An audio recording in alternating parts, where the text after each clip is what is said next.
C'est une rencontre, disons que c'est une équipe de première division. Je pense que ça va être un match sérieux. Bon, mais j'espère que Cessiné, ils ont quand même une certaine valeur au niveau, avec des joueurs qui sont quand même pas mal huppés, qui ont joué quand même à un bon niveau, qui vont faire une bonne réplique. J'espère qu'ils vont faire un bon match.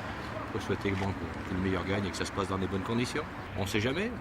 Un coup de dé, c'est vite joué sur un match. On peut rêver aussi. On peut toujours rêver. C'est déjà une chance, je pense, pour un club comme Cessiné de rencontrer Monaco. Donc, bon courage. Et puis, jouez bien, parce que Monaco, c'est quand même un sacré morceau. Même ça va être dur, on leur souhaite bonne chance, que dans tous les cas, on est avec eux et c'est pas grave. Qu'est-ce que vous disiez? Même s'ils perdent, c'est pas grave. Même s'ils perdent, c'est pas grave. Ouais. D'accord, mais bon, ils sont déjà arrivés loin. Mais on va les encourager pour qu'ils gagnent. Ils vont perdre de toute façon, mais bon, c'est pas grave. Alors c'est de bonne chance. J'espère qu'ils iront au moins jusqu'au pénalty. Alors la rencontre, c'est vrai que c'est formidable pour les joueurs cessinés et puis même pour tout le staff, quoi. Ouais. Et puis bon, pronostic, ça va être dur. Hein. Alors, je dirais 4-1. 4-1 pour Monaco, donc. Pour Monaco. D'accord. En espérant que Cessiné gagne quand même, quoi. Casino qui est sponsor du club de foot de Cessiné et nous sommes également de fidèles supporters. Faut prendre sa chance quand elle se présente. Pourquoi pas. À mon goût, Cessiné, elle est 2-1. 2-1 pour Monaco. Non, pour Cessiné. Il faut y aller à fond, puis il faut se faire plaisir. C'est pas si souvent qu'on joue contre l'équipe de Monaco. Hein. Donc c'est un beau match de gala déjà. Moi, question match, j'y connais pas grand chose, mais c'est vrai que j'espère que Cessiné va quand même gagner.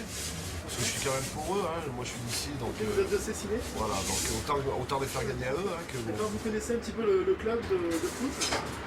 J'en entends parler vaguement, quoi, c'est tout. D'accord, et là en ce moment, vous en entendez un peu plus parler? Un peu plus, ouais, parce que bon, ils vont quand même jouer contre une belle équipe, hein, donc... qu'ils soient forts, et je leur dis merde, hein, en parlant poliment, et puis... j'espère pour eux qu'ils vont gagner, quoi, voilà. Ça va être dur pour eux, mais si, il faut reconnaître que ça va être dur, mais je crois qu'ils vont faire quelque chose de bien. Allez, Cessiné. Le message, ce sera que dans la gloire comme dans la défaite, on sera derrière eux et allez-y, donnez-vous à fond, on est avec vous. Bonsoir. C'est un petit peu l'effervescence ce soir dans votre bureau? C'était la dernière réunion avant, j'allais dire, les 3 coups du match. Hein, donc effectivement, il y a eu une forte mobilisation, j'allais dire, sur la rencontre, et particulièrement ce soir. Donc on est nombreux à prendre nos positions respectives le jour du match. Moi, c'est de faire en sorte que tout se passe bien ce jour-là, d'essayer, j'allais dire, dans la mesure du possible, donc de donner un élan, une impulsion pour que toute l'organisation soit bien au fait ce jour-là. Bon, pour ce qui concerne l'équipe, je laisse ce rôle à Bernard. C'est lui le plus compétent dans ce domaine.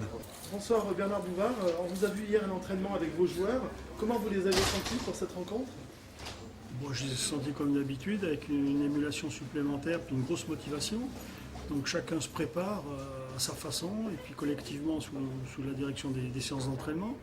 Chacun veut défendre sa place, ça va être une émulation supplémentaire, donc ça va être très difficile pour moi de faire des choix, mais je vois que tout le monde est au top. D'accord, oui, c'est vrai que la grosse difficulté en fait pour vous, déjà pour démarrer, c'est la sélection, quoi. Ça c'est le problème de l'entraîneur, hein.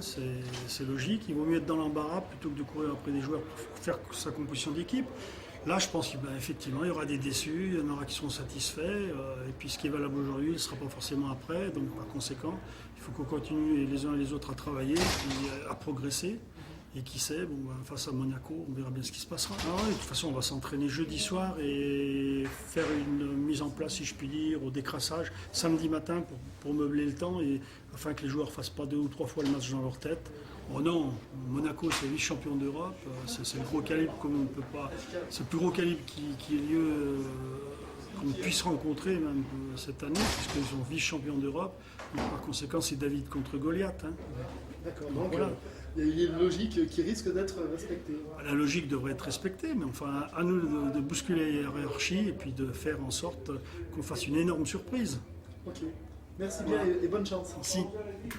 De tous les événements qui se sont produits, en essayant d'être le plus précis possible pour qu'on puisse tirer de cette réunion, j'allais dire, un accord définitif, et parce qu'après on ne se reverra pas. hein, et on sera donc tout de suite après dans l'événement. Voilà, c'est la mi-temps. Ou lorsque c'est la fin du match. Il s'arrête, d'accord, oui. Mais le chrono ne s'arrête pas, les Diguières. Il continue, oui. Ah bon? Ah bon? Non, pas au foot. Donc hein. faut le laisser. Au foot, moi j'ai vu 45, il y a les arrêts de Faut jeu, laisser ça tourner. fait 2-3 minutes, ça s'arrête, c'est fini. Il s'arrête à 45. Ah non, parce que les Diguières, on peut le laisser tourner. Alors Non, mais il tourne pas. Hein. les panneaux lumineux, c'est le stade qui va nous les... Le stade des Diguières.